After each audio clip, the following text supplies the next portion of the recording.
Pada malam ni Zah akan berkongsi dengan korang kisah-kisah seram, pengalaman-pengalaman misteri yang dialami oleh orang-orang yang berasal daripada Singapura. Jadi kalau ada geng puaka yang tinggal ataupun memang berasal daripada Singapura, Zaf harap korang terhibur dengan kisah pada malam ni. Dan sebelum Zaf mulakan, Zaf ingin ucapkan terima kasih kerana geng-geng puaka mengirimkan kisah-kisah seram korang punya banyak, dan insya-Allah Zaf akan kongsikan satu persatu. Jadi tak nak lengah masa, kita nak teruskan dengan kiriman ataupun kisah yang pertama yang dialami oleh Yen. Yen ni bukan nama sebenar. Yen merupakan orang Singapura, tinggal dekat Singapura juga, dan kejadian ni berlaku pada tahun 2007. Tapi sebelum kita nak cerita apa yang dialami oleh Yen, kita kena flashback ataupun kita kena patah balik ke tahun 1988. Pada tahun 1988, Yen bekerja di salah sebuah syarikat yang terletak dekat Singapura, dan sepanjang Yen bekerja daripada tahun 1988 sehinggalah tahun 2001, Yen berkenalan dengan seorang kawan baik yang bernama Grace, bukan nama sebenar juga. Dan sejak Yen berhenti kerja pada tahun 2001 sehinggalah tahun 2007, dia dah putus hubungan, ataupun Zah boleh katakan dia dah tak berhubung dah dengan Grace ni. Tapi dikatakan adalah satu hari semasa Yen ni sedang berehat di rumah, tiba-tiba dia mendapat satu kiriman SMS. Dan waktu Yen tengok, Yen ni terkejut. Ya Allah, kawan yang sudah terpisah hampir 6 tahun, iaitu Grace ni tadi, tiba-tiba teks Yen ni untuk berjumpa, untuk ajak Yen ni pergi keluar. Yelah, waktu kerja dulu Yen dengan Grace ni dah lebih kurang macam adik-beradik. Tetapi disebabkan Yen ni berhenti kerja dan dia pun teruskan kehidupan dia macam biasa, so bila dah 6 tahun dah tak berjumpa, mereka pun merancang untuk keluar ke salah satu shopping kompleks yang terletak dekat Singapura. Dan pada masa itulah Grace dan juga Yen ni berkongsi bermacam-macam cerita. Jadi bila dah jumpa tu memang panjang lah, lepak hampir 3 jam. Dan selepas hampir 3 jam, Grace dan juga Yen ni berborak, bergosip, mengimbau balik kenangan-kenangan semasa mereka bekerja bersama dulu. Dan waktu nak pulang tu, Grace mengajak Yen ni untuk bermalam dekat rumah dia. Lagi-lagi pula pada masa tersebut, Grace ni baru sahaja berpindah ke sebuah kondo yang baru dibina. Kondo ni diberi nama Hume Park, terletak dekat Jalan Upper Bukit Timah Road. So apabila Grace ni dah mengajak Yen untuk tidur dekat rumah dia, Yen pun tak fikir banyak. Tak sedap juga nak reject kan, dah lama tak jumpa. So Yen pun setuju, dan pada malam tu mereka luangkan masa berborak bermacam-macam topik. Dan waktu mereka nak masuk tidur, Yen sempat tanya kepada Grace, "Engkau tinggal seorang ke dekat rumah ni?" Lalu Grace pun memberi tahu Yen sebenarnya rumah ni bukan dia tinggal seorang. Dia ada berkongsi dengan lagi seorang penyewa. Tetapi penyewa yang lagi seorang ni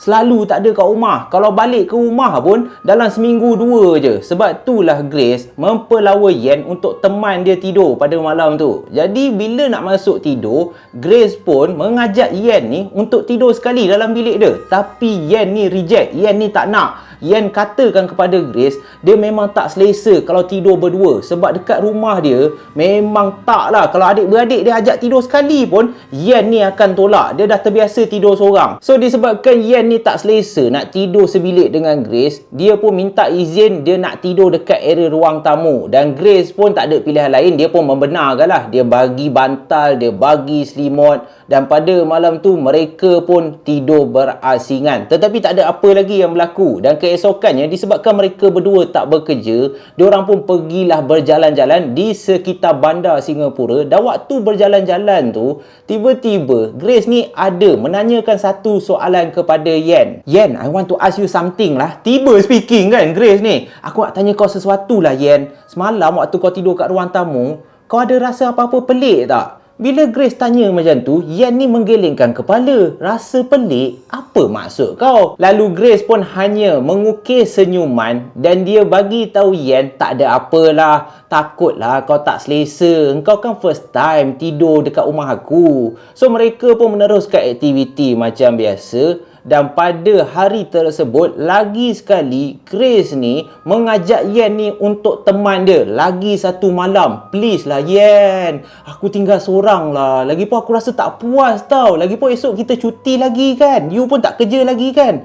Jomlah tidur rumah aku lagi satu malam. Bila dah dipujuk berkali-kali oleh Grace ni, hati Yen ni dia rasa bersalah. Okeylah, aku tidur rumah kau lah lagi satu malam. Dan mereka pun meluangkan masa pada malam tu menonton Netflix. Lepas tu bila dah pukul 11, pukul 12, macam biasa Yen tidur kat atas sofa, manakala Grace ni dia masuk ke bilik dia untuk tidur. Dan malam tu tak ada apa lagi jadi. Zaf, bila yang nak part seramnya? Sabar, inilah part seram dia. Apabila dah hampir 2 malam Yen meluangkan masa tidur di rumah Grace, keesokan paginya lagi sekali Grace menujukan soalan yang sama kepada Yen.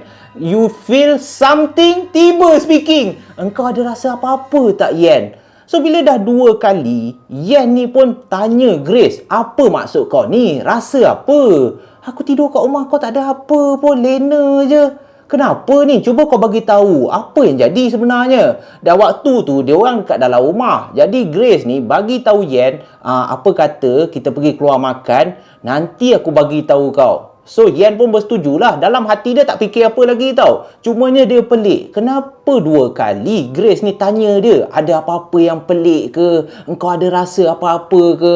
So waktu dia orang berada di kedai makan, barulah Grace memberitahu Yen hal yang sebenar berkenaan rumah dia tu. Grace bagi tahu Yen sebenarnya kenapa dia tujukan soalan tu kepada Yen, sebab sepanjang dia tinggal dekat rumah tu hampir 5 bulan, ada bermacam-macam gangguan.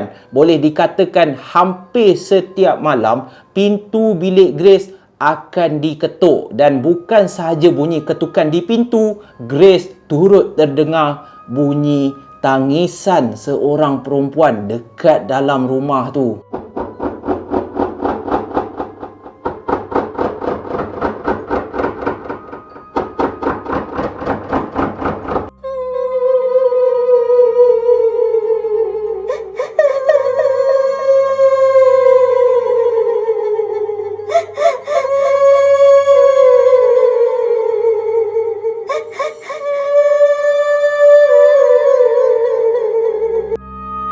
Bila Yen ni dapat tahu hal yang sebenar yang pernah berlaku dekat rumah sewa Grace, dia terkejut. Dia sungguh tak sangka yang rumah tu rupa-rupanya ada gangguan. Bunyi ketukan pintu, bunyi perempuan nangis, yang lagi biadab, yang buatkan Grace ni bengkak gila. Engkau dah tahu rumah kau ada gangguan, engkau boleh benarkan, kau boleh biarkan aku tidur dekat ruang tamu seorang diri? Hui, kurang ajar betul. Sejak daripada hari tu, setiap kali Grace ni ajak Yen untuk bermalam kat rumah dia, memang taklah. Tak apalah, biar kau seorang je lah terkena gangguan. Jadi itu merupakan kisah yang pertama. Bukan berlaku kepada diri Yen, tetapi kejadian yang Yen sendiri alami sewaktu dia berusia 9 tahun. Dikatakan sewaktu Yen ni kecil, dia bersama keluarga dia tinggal di area Sembawang, ataupun lebih tepat lagi di kampung Wak Hassan. Zaf percaya ramai geng puaka yang pernah terdengar kampung Wak Hassan ni merupakan salah satu tempat yang berpuaka ataupun tempat yang menyeramkan. Jadi apa yang dialami oleh Yen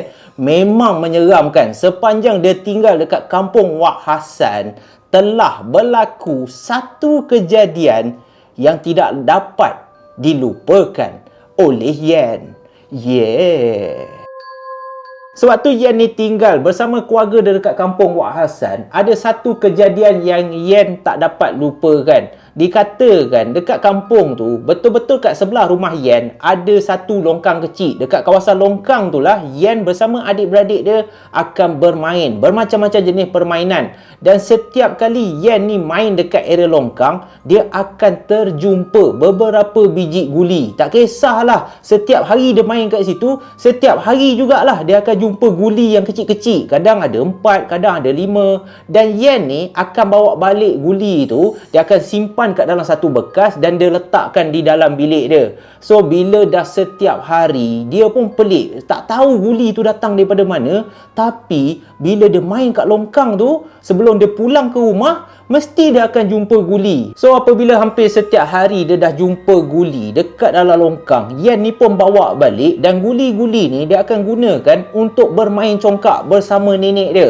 Dia memang suka gila main congkak. Setiap malam nenek dia akan mengajak Yen ni pergi ke loteng. Dekat rumah Yen, dia ada satu loteng. Loteng ni siapa yang tak tahu, dia macam ada satu bilik yang betul-betul dekat atas rumah. Selalunya kebiasaannya orang akan buat store, tempat simpan barang-barang yang tak pakai. Tapi nenek Yen ni akan mengajak Yen pergi ke area loteng untuk meluangkan masa bermain permainan congkak. So boleh dikatakan hampir setiap malam Yen ni akan naik seorang diri tanpa adik-beradik dia, main dekat atas loteng tu, luangkan masa bersama nenek dia. Dan sepanjang Yen ni meluangkan masa bersama nenek dia bermain congkak, kadang-kadang tu disebabkan terlalu seronok sampai pukul 2-3 pagi. Bila mata ni dah betul-betul berat, barulah Yen ni akan meminta izin kepada nenek dia untuk masuk tidur. So itulah aktiviti yang dilakukan oleh Yen sewaktu dia bersama keluarga dia tinggal di kampung Wak Hassan. Dan apabila Yen ni dah meningkat remaja, keluarga dia pun dah tak tinggal kat kampung Wak Hassan, dah berpindah ke tempat lain.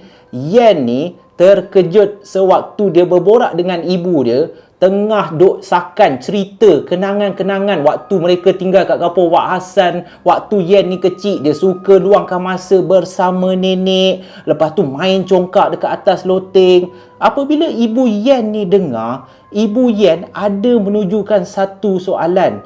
Yen, waktu kita tinggal kat kampung Wak Hassan dulu, keluarga kita je tinggal kat rumah tu. Masa bila pula nenek ada tinggal sekali? So bila Yen ni dengar mak dia cakap macam tu, Yen ni cuba flashback balik. Betul lah mak. Si ingat Yen, walaupun benda tu berlaku waktu Yen umur 9 tahun. Betul, setiap malam Yen akan pergi kat loteng, nenek akan ajak Yen main congkak. Betul, Yen main dengan nenek. Berkali-kali juga ibu ataupun mak Yen menafikan benda tu. Tak ada Yen, dekat rumah kita mana ada nenek. Yang tinggal kat rumah tu hanya keluarga kita je. Masa bila pula ada nenek main congkak dengan Yen? Kisah yang kedua diceritakan oleh Abang Hafizul kita. Dikatakan kejadian ni berlaku semasa dia baru saja mendirikan rumah tangga. Dan Abang Hafizul ada menyewa sebuah apartmen yang terletak dekat area Tampines, berdekatan saja dengan area Changi. Kita dah banyak dengar kisah-kisah seram yang terjadi dekat area Changi. Jadi apa yang dialami oleh Abang Hafizul kita waktu dia tinggal kat apartmen tu memang nampak okey, tak ada nampak seram pun. Ada taman, ada tempat main sepak takraw, lepas tu ada playground untuk budak-budak. Dan yang lagi best, dekat kawasan apartmen tu, dia betul-betul dekat dengan pasar raya dan juga kedai-kedai makan. Aku dah kasih hint dah tu, siapa tahu tahulah. So waktu Abang Hafizul ni masuk menyewa dekat apartmen tu, diorang tinggal di tingkat 8 dan dalam apartmen tu mempunyai 4 bilik. Waktu Abang Hafizul ni baru saja berpindah masuk kat dalam rumah tu bersama isteri dia, penyewa sebelum ni orang Cina. Jadi bila dia masuk, dekat dalam rumah tu ada topekong, ada tempat Cina solat ataupun tempat Cina semayang tu. So diorang terpaksa bersihkan, keluarkan topekong tu. Dan Abang Hafizul pun selepas dia dah tinggal kat rumah tu hampir setahun, tak ada apa lagi yang pelik ataupun tak ada kejadian seram berlaku. Tetapi kejadian seram mula berlaku sebaik saja mereka dikurniakan cahaya mata seorang anak lelaki yang diberi nama Jimmy. Dan kejadian misteri mula berlaku sebaik saja Jimmy menjangkau ke usia 6 bulan. Hampir setiap malam sampaikan kepala Hafizul ni dah naik pening, dah naik serabut, Jimmy, anak lelaki diorang ni, apabila tiba saja waktu maghrib akan menangis non-stop sampailah pukul 12 tengah malam. Dah kasih susu, dah kasih makan, tukar lampin, tetap menangis. Mana tak merisaukan? Bagi diri Abang Hafizul, ini bukan sesuatu yang normal. Setiap hari anak kau menangis apabila masuk sahaja waktu maghrib. Hafizul pun mengambil langkah pertama dengan membawa anak lelaki dia yang masih kecil ni pergi ke hospital untuk mendapatkan khidmat nasihat. So, doktor pun dah check. Yang peliknya, doktor cakap, your son is good. Tak ada apa-apa penyakit. Doktor pun speaking, Mat. Jadi lagilah Abang Hafizul ni pening kepala. Sampai kan dah kacau mood dia dah. Disebabkan anak lelaki dia Jimmy ni asyik menangis setiap hari. Kepala daripada tak naik angin pun dah naik angin. Dah pernah bergaduh dah. Abang Hafizul marah isteri dia. Kau boleh suruh anak kau ni senyap tak? Aku semak lah kepala. So apabila keadaan berlarutan, Hafizul bersama isteri dia pun dikatakan setiap kali maghrib mereka terpaksa keluar daripada rumah tu, pusinglah dekat area apartmen tu ke, pergilah makan, pergi berjalan-jalan, barulah anak dia tak menangis. Kalau keluar rumah tak menangis, kalau duduk kat dalam rumah tu mesti meraung-raung, tak tahu apa hal lah. Isteri Abang Hafizul ni dah bagi tahu dah, bang, saya rasa rumah ni bang, saya rasa mesti ada gangguan lah rumah ni.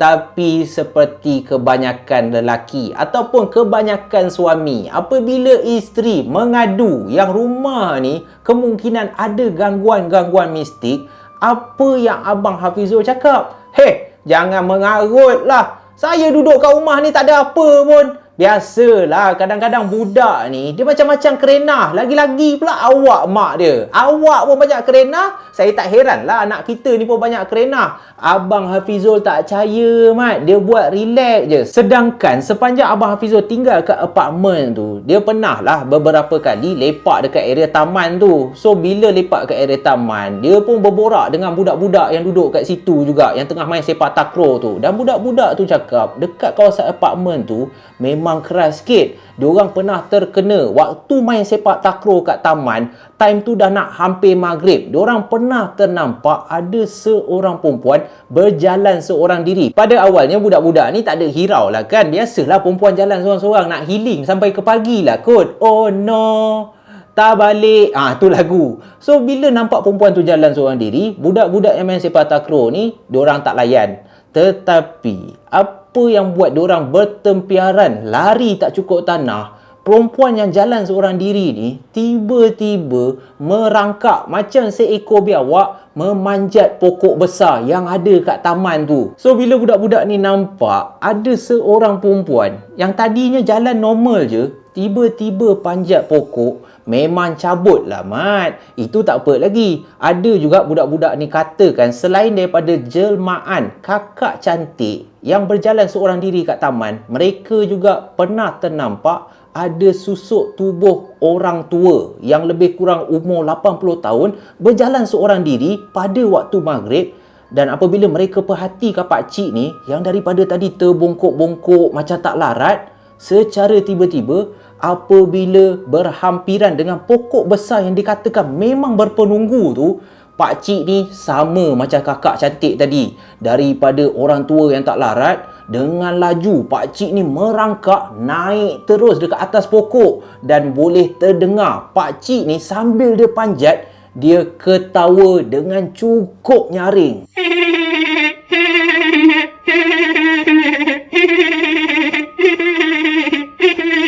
Bunyi dah macam motorboat dah, Mat. Zaf, cubalah. I try apa yang boleh kan. So itu apa yang diceritakan oleh budak-budak taman tu. Tetapi Abang Hafizul kita ni, alah, budak-budak ni saja nak takutkan aku. Tak ada apalah. Dan itulah kesalahan yang dilakukan oleh Abang Hafizul. Bila engkau tak percaya cakap budak-budak taman, engkau tak percaya cakap isteri kau yang dekat kawasan apartmen tu memang keras, akhirnya menyesallah hidup kau. Sebab kejadian yang akan dialami oleh Abang Hafizul bermula dengan anak dia, Jimmy. Sebaik saja Jimmy ni menjangkau ke usia 7 tahun. Dekat rumah Abang Hafizul, dia ada 4 bilik. Tetapi ada satu bilik yang tidak dipakai. Abang Hafizul dan juga isteri dia jadikan bilik tu sebagai store, tempat simpan barang-barang lama. Dan setiap malam, apabila mereka sedang menonton televisyen, beberapa kali isteri Abang Hafizul perasan anak lelaki dia, Jimmy ni, akan memandang ke arah bilik store tu. So, bila dah banyak kali, bila hampir setiap malam asyik pandang je dekat dalam bilik store tu, ibu Jimmy ni pun tegurlah anak dia ni, yang kau asyik pandang bilik tu dah kenapa? Tengok je lah TV tu. Dan alangkah terkejutnya Abang Hafizul dan juga isteri dia apabila Jimmy ni bagi tahu ada perempuan lah dekat dalam bilik tu. Jimmy takut. Perempuan tu panggil Jimmy, suruh Jimmy masuk dalam bilik. So, bila Abang Hafizul dengar, telinga dia berdesing lah. Isteri dia memang takut. Isteri dia percaya apa yang Jimmy ni cakap. Tapi tidak bagi Abang Hafizul. Abang Hafizul terus tengking anak lelaki dia. Jimmy, jangan mengarut Rumah ni tak ada apa. Kau jangan nak takutkan mak kau. Ayah tak suka perangai kau macam ni. Bila Jimmy ni ditengking oleh ayah dia, Jimmy ni mampu mengadu dekat ibu dia je. Berkali-kali Jimmy ni sambil menangis bagi tahu ibu dia, "Mama, betul ma. Dalam bilik store tu ada perempuan. Perempuan tu banyak kali lah Jimmy nampak. Dia asyik panggil nama Jimmy. Dia suruh Jimmy datang dekat dia. Tolonglah bagi tahu papa."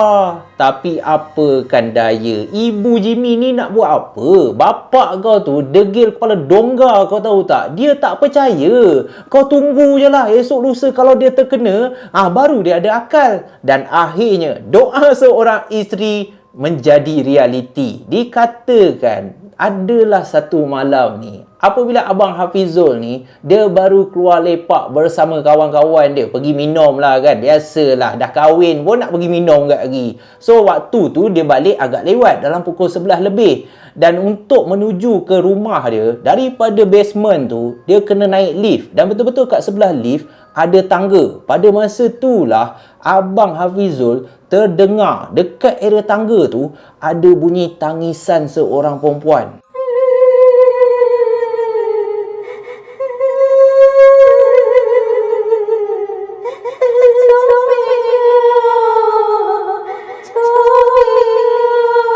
Suara perempuan yang menangis ni diselang-seli dengan bahasa Cina. So, Abang Hafizul dia dah fikir, ada awet Cina menangis ke? So, dia pergilah ke arah tangga tu untuk dia tengok apa hal yang ada perempuan menangis ni. Manalah tahu perempuan ni perlukan sesuatu, perlukan pertolongan ke. Dan waktu Abang Jimmy tengok, serta-merta bulu roma dia meremang. Sebab dekat area tangga tu, Abang Jimmy nampak ada susuk tubuh seorang wanita yang mengenakan consam berwarna merah. Dan Abang Jimmy tak boleh nampak muka wanita ni sebab rambut yang panjang menutupi muka dia. Dan wanita ni menangis teresak-esak. Comeng ah, comeng ah. Disebabkan bulu roma Abang Hafizul kita dah meremang, dia pun tengok jam dah nak pukul 12 malam. Tak payah merepek lah. Biarlah perempuan ni nak menangis pun. Abang Hafizul tidak endahkan. Dia pun masuk ke dalam lift dan menuju ke tingkat 8. Apabila sampai sahaja dekat tingkat 8, waktu Abang Hafizul keluar daripada lift, sama juga macam kat basement, di sebelah lift tu merupakan kawasan tangga. Dan Abang Hafizul tersentak apabila dia masih terdengar lagi suara tangisan perempuan ni.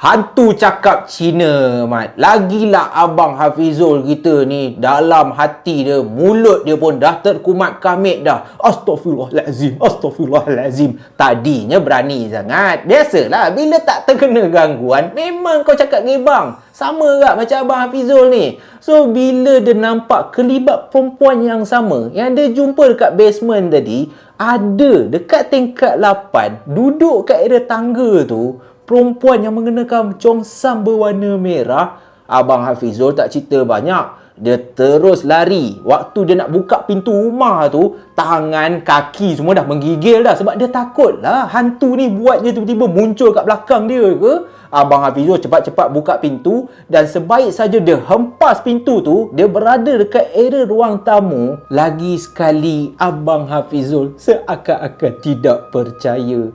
Sebab apabila dia berdiri dekat ruang tamu, dia masih lagi boleh terdengar suara perempuan yang sama. Tapi kali ni suara tangisan tu datangnya daripada dalam bilik store. Bilik di mana Jimmy bagi tahu ada perempuan ya dekat dalam bilik tu. Abang Hafizul pun terus tidak mengendahkan suara tu. Dia berlari masuk ke dalam bilik dia.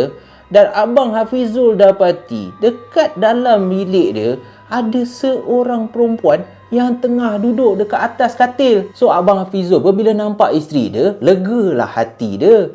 Tetapi yang membuatkan Abang Hafizul ni hampir pengsan apabila barulah dia teringat yang pada hari tersebut anak dan juga isteri dia memang tak balik rumah. Isteri dia bawa anak dia untuk tinggal di rumah keluarga isteri dia. Jadi, kalau macam tu, siapa perempuan yang tengah duduk atas katil tu? Mata Abang Hafizul tepat memandang ke susuk tubuh yang sedang duduk kat bucu katil dan secara perlahan-lahan wanita yang tengah duduk kat atas katil ni terus mengeluarkan satu bunyi yang membuatkan Abang Hafizul lari keluar terus daripada rumah tu.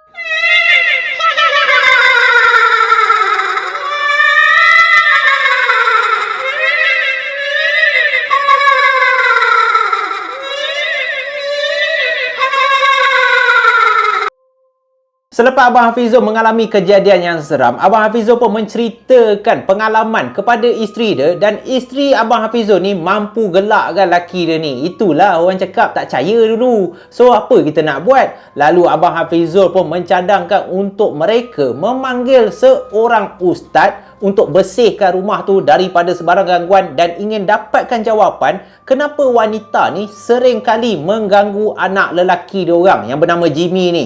Dan apabila ustaz dipanggil datang ke rumah Abang Hafizul, selepas ustaz tu telah pun membacakan ayat-ayat ruqyah, ustaz tu memberitahu bahawa wanita ataupun jin yang duduk kat dalam rumah Abang Hafizul telah lama menetap dekat situ dan dia memang suka kepada budak lelaki. Dan apabila Abang Hafizul melahirkan ataupun Abang Hafizul dapat anak lelaki, wanita ni ingin menjadikan Jimmy ni sebagai kawan rapat dia. Tapi nasib baiklah Abang Hafizul dikatakan agak pantas mengambil tindakan untuk dia halau wanita yang duduk dekat dalam rumah Abang Hafizul. Dan sejak daripada kejadian tu, akhirnya tiada lagi sebarang gangguan. Tetapi guys, baru-baru ni menurut Abang Hafizul, sewaktu dia nak masuk tidur, dia pun tak yakin sama ada apa yang dia nampak ni betul ke tidak. Tetapi waktu dia nak tidur, sekali imbas, dia seakan-akan ternampak ada wanita yang mengenakan consam berwarna merah sedang berdiri betul-betul di luar tingkap memandang tepat ke arah dia sambil memberikan satu senyuman yang teramat menakutkan. Dan menurut Abang Hafizul, selepas daripada kejadian tu, dia pun bercadang untuk berpindah keluar daripada rumah tu, menetap di tempat lain. Dan selepas Abang Hafizul pindah, barulah dia dapat tahu bahawa dahulunya sebelum apartmen tu dibina, kawasan tu merupakan tanah perkuburan Cina. Dan waktu diorang nak bangunkan menjadi sebuah apartmen, tanah-tanah ataupun kubur-kubur Cina yang lama ni diorang gali balik. Kemungkinan Chong Sam ataupun wanita yang mengganggu Abang Hafizul kita ni adalah roh yang tak aman yang menghantui keluarga Abang Hafizul dan ingin jadikan Jimmy sebagai kawan dia. Pisang, Mat. So, itulah pengalaman seram yang dialami oleh Abang Hafiz. So, sepanjang dia tinggal di apartmen yang dikatakan berhantu dekat kawasan Tampines. Jadi, kita nak teruskan dengan kisah yang ketiga, kisah yang terakhir. Pengalaman seram yang dialami oleh Abang Fuad. Abang Fuad ni bukan warga Singapura, dia warga Malaysia, tetapi dia pergi bercuti di salah sebuah hotel yang agak terkenal dekat area Singapura. Dan sewaktu dia tinggal kat hotel tu, telah berlakunya satu kejadian ataupun satu malam yang tidak dapat dilupakan oleh Abang Fuad. Hai. Sewaktu Abang Fuad pergi bercuti kat Singapura, selama seminggu, Abang Fuad ni telah tinggal di satu hotel yang terletak berdekatan dengan Farrer Park dan juga Bukit Timah Road. Korang teka lah hotel mana. Dia bukannya hotel terkenal, dia lebih kepada budget hotel. Dan sepanjang Abang Fuad tinggal kat hotel tu, tak adalah sepanjang pun. Dia tinggal satu malam disebabkan gangguan pertama yang dialami oleh dia. Sebaik sahaja dia mendapat satu bilik di tingkat 9 dan bilik Abang Fuad bernombor 903. Waktu dia baru sampai, dia masuk je ke dalam bilik dia. Hotel ni walaupun budget hotel, tetapi bagi diri Abang Fuad memang teramat selesa. Dan tak lama pun, lebih kurang dalam sejam dia luangkan masa di dalam bilik. Waktu dia lepas habis mandi, dia tengok TV. Daripada dalam bilik dia boleh terdengar ada bunyi guli, seakan-akan guli jatuh ke lantai tau.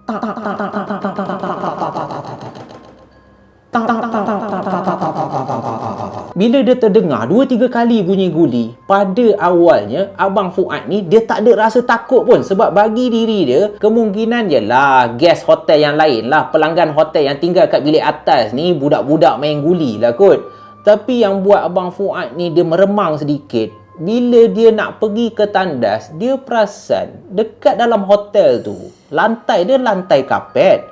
Kalau baling guli pun mana boleh keluarkan bunyi.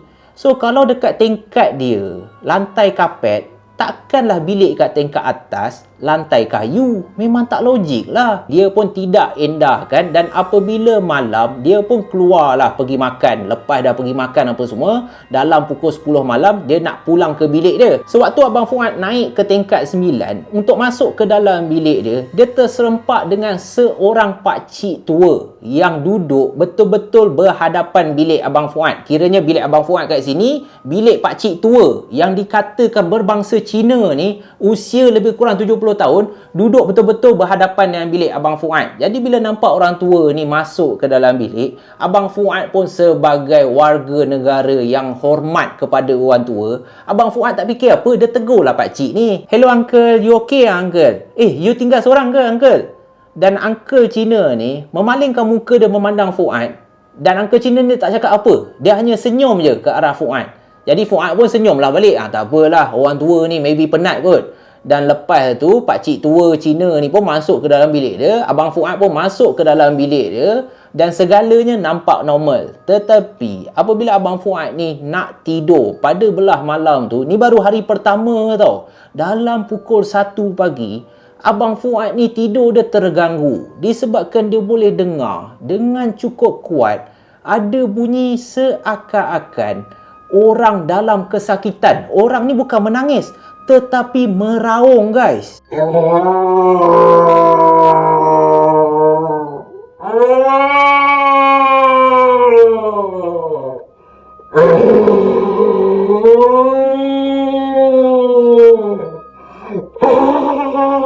Pada masa tu bila Abang Fuad dengar je bunyi seakan-akan orang meraung, Abang Fuad terus bangun daripada katil dia.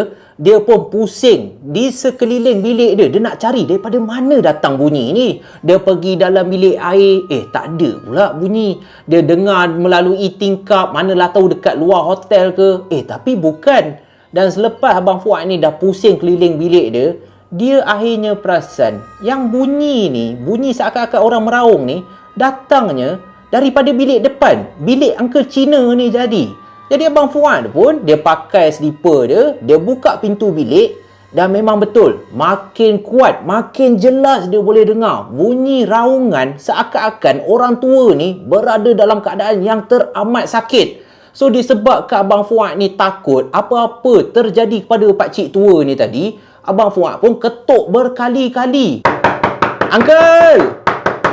Uncle, you okay, Uncle? Uncle, hello.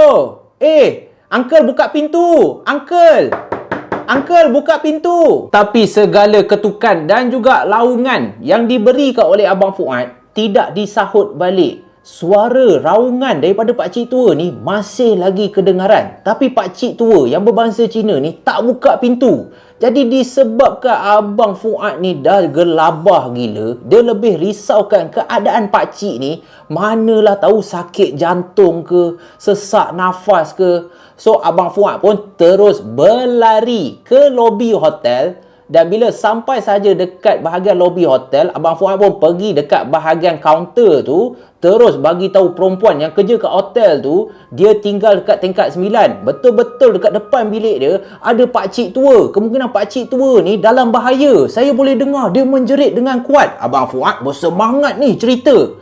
Dan muka perempuan yang jaga kaunter tu ataupun pekerja hotel perempuan ni, muka dia pelik tau. So dia tanya Abang Fuad, Cik Fuad, betul ke tinggal dekat tingkat 9? So Abang Fuad pun pelik lah. You must be kidding me. Abang Fuad speaking juga, Mat. Kau kerja hotel, kau ingat aku menipu ke? Betul lah. Pakcik tu saya rasa dia sakit jantung tu. Cepat ikut saya. Tetapi pekerja hotel ni lagi sekali bagi tahu Abang Fuad, Encik Fuad, sabar Encik Fuad. Saya ada benda nak bagi tahu Cik Fuad ni. Encik Fuad kena sabar. Ini bukan kali pertama kejadian ni berlaku. Kami dah banyak dah dapat aduan daripada tingkat 9. Diorang selalu dengar ada orang tua meraung semua. Saya rasa itu bukan orang Cik Fuad. Jadi bila Abang Fuad kita dengar, bukan orang. Dah what is that? Speaking tak lagi. Dah apa benda? Takkanlah, saya betul yakinlah itu orang pakcik tua. Saya terserempak dengan dia. Mana mungkin. Tetapi yang membuatkan Abang Fuad kita ni, wow, meremang kau-kausatnya. Apabila pekerja wanita ni bagi tahu Abang Fuad. Sebenarnya Cik Fuad seorang je. Tinggal kat tingkat 9. Tak ada pelanggan hotel yang lain. Cik Fuad bawa bertenang. Benda ni kami dah biasa dah. Dikatakan dulu Cik Fuad, dekat tingkat 9 tu, dulunya ada orang mati kat dalam bilik tu. Seorang pakcik. Dia mati sebab sesak nafas. Tapi tak sangka Cik Fuad terkena gangguan. Betul Cik Fuad. Itu bukan pakcik tua. Itu hantu Cik Fuad. Hantu. Boom! Abang Fuad kita seakan-akan drama telenovela Indonesia. Tidak! Abang Fuad frust lah. Dia dah bayar hotel tu untuk seminggu kot. Habis burn duit dia. Dia tak sanggup dah. Malam tu Abang Fuad tak berani naik bilik dia. Bila dia tahu cerita sebenar daripada pihak hotel, Abang Fuad tidur dekat lobi je tau. Dia tidur atas sofa je. Pekerja hotel nak kasih dia bilik baru pun Abang Fuad tak nak. Selepas gangguan hari pertama tu, keesokan harinya Abang Fuad sanggup cari hotel lain. Lantaklah duit dia burn, duit dia hangus pun. Janji dia dah tak nak dah terjumpa pakcik tua tu. Hui, meremang juga guys. Hotel mana ni? Cerita. So itulah saja guys kisah seram daripada subscriber pada malam ni. 3 kisah. Kalau korang terhibur macam biasa, tekan button subscribe dan juga button like. Kalau korang tak suka macam biasa guys, tekan je button dislike tu dan komenlah apa saja yang korang nak. Sebab apa guys? Sebab boleh dek. So insyaAllah kita jumpa lagi dalam malam puaka yang akan datang. Stay safe, stay healthy. Bye bye guys. Aku sayang geng puaka. Road to 30k subscriber. Tekan button subscribe. Help me.